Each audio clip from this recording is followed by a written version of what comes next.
Hello everyone, this is doctor Pooja રાંગજા પાચાની. આજે આપણે વાત કરીશું લેટ બેબી પ્લાનિંગ વિશે. 35ની ઉંમર પછી બેબી પ્લાન કરી રહ્યા છો?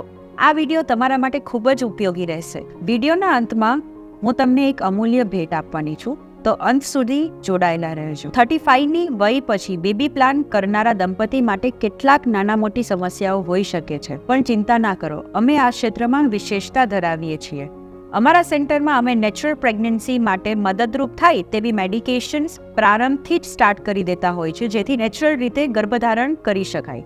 અમારી ટીમ પર્સનલ કેર અને ટ્રીટમેન્ટ આપે છે, જે તમારી ફર્ટિલિટી વધારી શકે અને તમને પ્રેગ્નન્ટ થવામાં મદદ કરે છે. અમે તમને બતાવીશું કે કેવી રીતે ઓવ્યુલેશનના દિવસો ટ્રેક કરવામાં આવે છે અને જે પ્રેગ્નન્સીની શક્યતાઓ વધારવા માટે જરૂરી છે. જો કુદરતી રીતે પ્રેગ્નન્સી ન રહેતી હોય તો અમારી પાસે સૌથી શ્રેષ્ઠ ગણાતી IVF ટેકનોલોજી અને ઇન્ફ્રાસ્ટ્રક્ચર છે.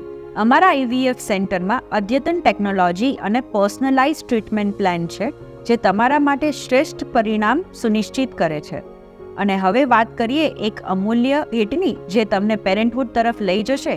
એ છે સ્ક્રીન પર આપેલા નંબર પર અત્યારે જ ફોન કરો અને ફ્રી બેબી પ્લાનિંગ કન્સલ્ટેશનનો ઉલ્લેખ કરો. આવો તતના મધરહુડ IVFમાં, જ્યાં આપણે સાથે મળીને તમારા માતૃત્વના શ્રેષ્ઠ વિકલ્પોને શોધીશું અને તમારા માર્ગને સુનિશ્ચિત કરીશું.